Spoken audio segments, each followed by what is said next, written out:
जिसकी आंखों में आंसू नहीं आते, वो आंखें क्या है ऐसे ही सुंदर रह जाए तो भी क्या है वो बेकार है। यानी दुख और सुख में दोनों तरफ ये फूल क्या है काम आते हैं। परिस्थितियों से डटकर मुकाबला करता है, उसका जीना भी असली जीना है। दूसरों के लिए मर मिटने का जो उपहार दिया है, जो भेंट, जो गिफ्ट दिया है।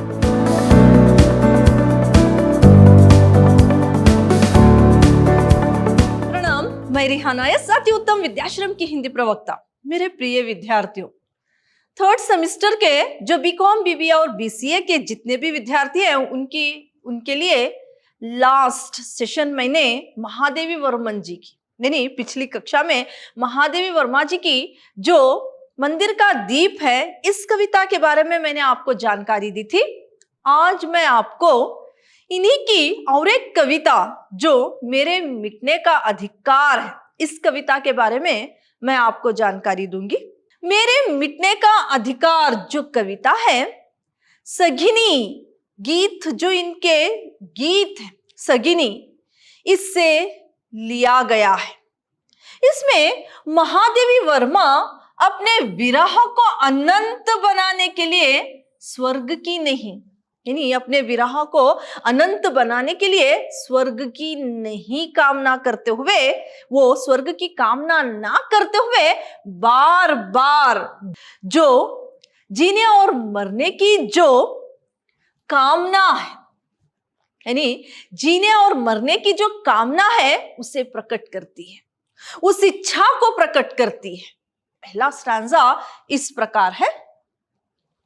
वे मुरझाते फूल नहीं जिनको आता है मुरझाना, वे तारों के दीप नहीं जिनको भाता है बुझ जाना। महादेवी वर्मा जी यानी इस पंक्तियों में कह रही है कि जो फूल है वो खिलते हैं और मुरझा जाते हैं। हाँ, जीवन का यही सच है, यही प्रकृति के तत्व है। जो फूल खिलते हैं वो मुरझा जाते हैं। तो यहाँ पर जो खिलते हुए फूल, जो उनका जीवन जो है थोड़ा सा है, वो दूसरों को खुशी प्रदान करके, दूसरों को खुशी देकर फिर वो मुरझा जाते हैं। यानी यहाँ पर कवयित्री कह रही है कि जो फूल खिलता है वो किसी के जन्म दिवस पर, किसी के विवाह पर और भगवान के चरणों में भी उसे यानी चढ़ाए जाते हैं। फिर वो कहती है कि हाँ, किसी के शोक में भी, किसी का देहांत होने पर उस व्यक्ति के शोक में भी ये फूल काम आते हैं।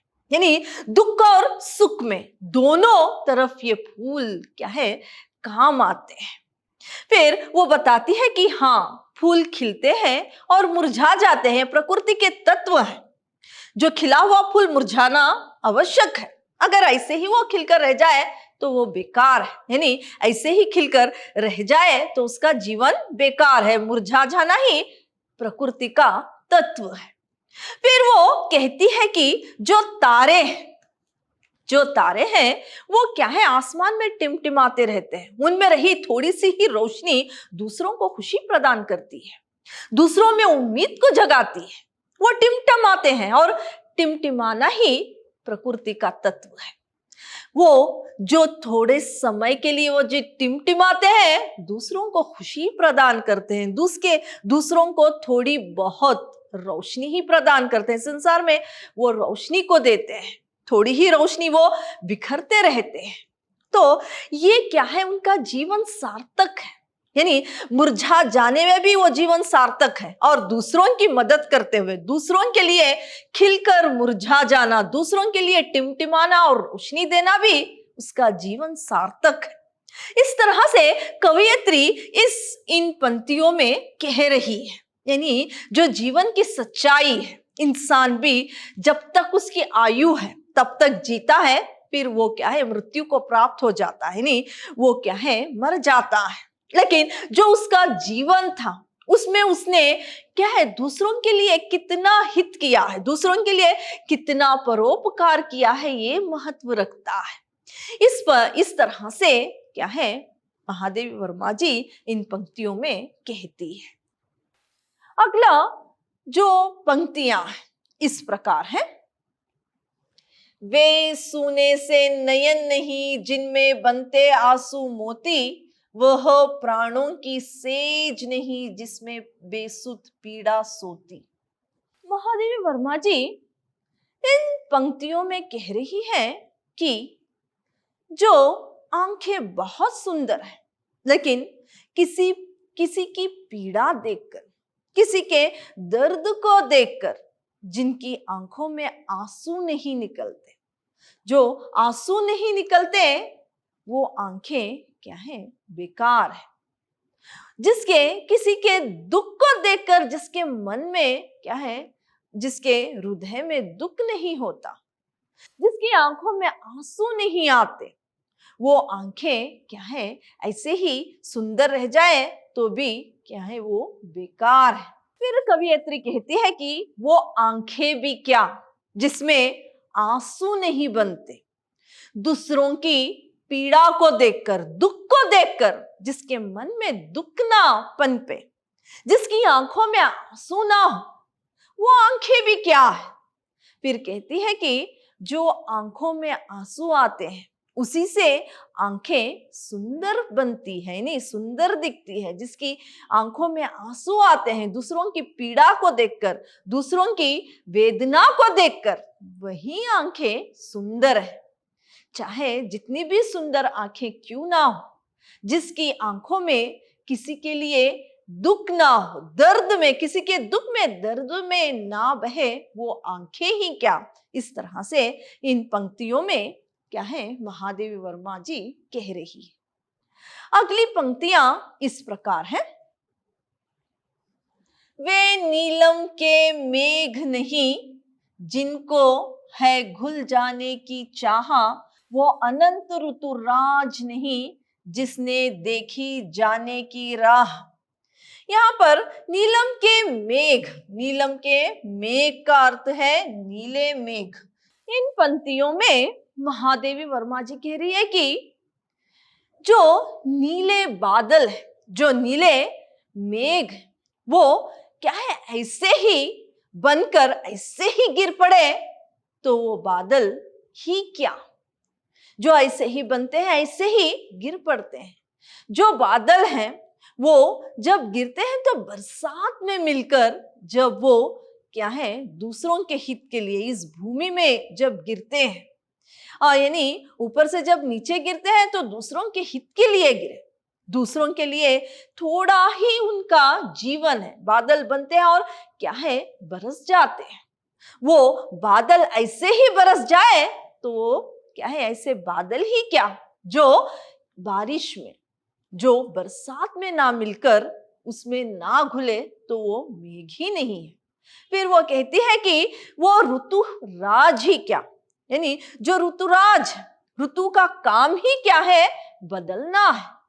और प्रकृति का नियम भी है, हर एक ऋतु बदलता ही रहता है। वो ऋतु जो बदलना ही ना जाने, वो ऋतु ही क्या, वो ऐसे ही रह जाए तो वो ऋतु नहीं कहलाते, वो ऋतुराज नहीं कहलाता जो बदलना ना जाने। फिर वे कहते हैं कि जो बादल ऐसे ही बरसे, वो बादल ही क्या जो कि बरसात में घुलना ना जाने। इस तरह से यहाँ पर कवियत्री इन पंक्तियों में कह रही है, जो राह नहीं देखते वो ऋतुराज नहीं कहलाता। यानी ऋतु यानी प्रकृति का नियम ही है कि ऋतु बदलते जाते हैं, सीजन्स बदलते जाते हैं। वो ऐसे ही रह जाए तो वो ऋतु ही क्या जो ऐसे ही रह जाते हैं। इस तरह से कवियत्री इन पंक्तियों में कह रही है। अगली पंक्तियां इनकी इस प्रकार है। ऐसा तेरा लोक वेदना नहीं नहीं जिसमें अवसाद, जलना जाना नहीं नहीं जिसने जाना मिटने का स्वाद। यहां पर देखिए, तेरा लोक यानी प्रियतम का लोक, तेरा लोक यानी प्रियतम का लोग। यहां पर इन पंक्तियों में महादेवी वर्मा जी कह रही है कि ऐसा लोक, ऐसा तेरा लोक वेदना, जो लोक, जो संसार जिसमें अवसाद नहीं, दुख नहीं, दर्द नहीं, ऐसा लोक भी क्या जो परिस्थितियों से डटकर मुकाबला करता है, उसका जीना भी असली जीना है। जो परिस्थितियों से डटकर मुकाबला नहीं करता, पलायन करता है, उसका जीना भी क्या जीना है। जिन संसार में दुख दर्द नहीं, ऐसा संसार भी क्या।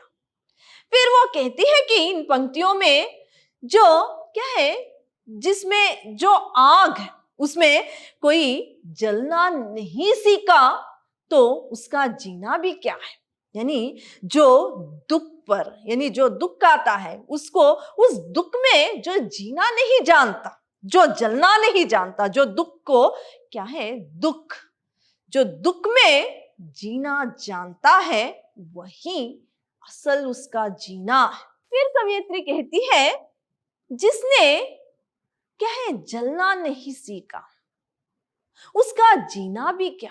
फिर कवियत्री कहती है, जिसमें आग नहीं है और जिसने आग में जला नहीं है, तपा नहीं है, उसमें जला नहीं है, उसका जीना भी क्या जीना है। उसे तो खुशी से मर मिटना भी नहीं आता।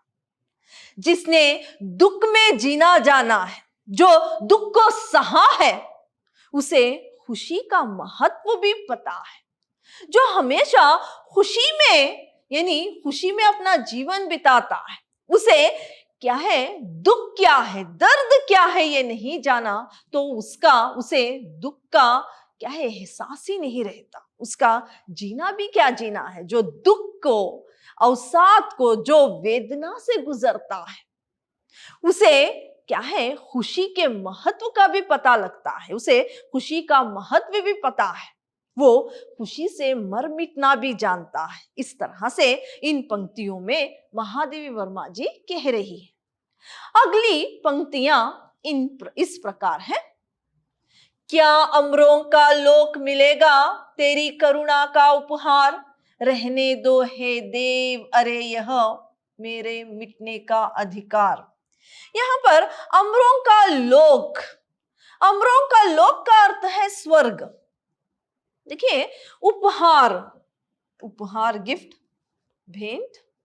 इन पंक्तियों में महादेवी वर्मा जी कह रही है कि अगर भगवान उन्हें अमरों का लोक भी दे दे, यानी हमेशा अमरत्व का वरदान भी दे दे, तो उन्हें नहीं चाहिए, क्योंकि वो बताती है कि वो मर मिटने के अधिकार को चाहती है।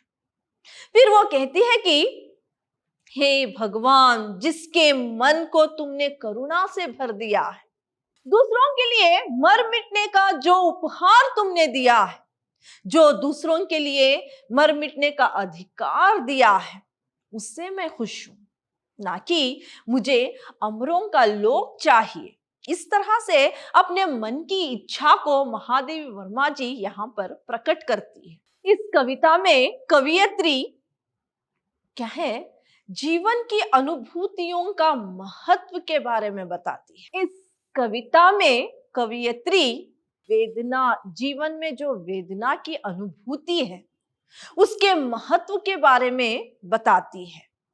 फिर वो बताती है कि जीवन में हमेशा संघर्ष के पथ पर चलना और दूसरों के उपकार के लिए अपने जीवन को क्या है, निछावर करने के महत्व को भी कवियत्री यहाँ पर बताती है। साथ ही साथ इस कविता में आत्मा की अमरत्व और जीव और ब्रह्मा की द्वैतता के बारे में भी व्यक्त है, और अनेक उदाहरण देते हुए इस कविता में मूल विचारों को दर्शाया गया है।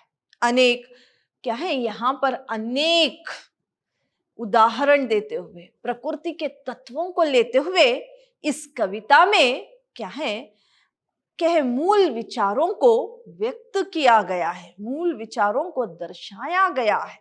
इस कविता में आत्मा आत्मा और अमरत्व के महत्व को, साथ ही साथ परोपकार की जो महानता है, यानी परोपकार करने की जो परोपकार के महत्व को भी समझाया है। इस तरह से इस कविता में क्या है दर्शाया गया है। कविता इतनी ही थी। अगले सेशन में किसी और कविता पर चर्चा करेंगे। धन्यवाद।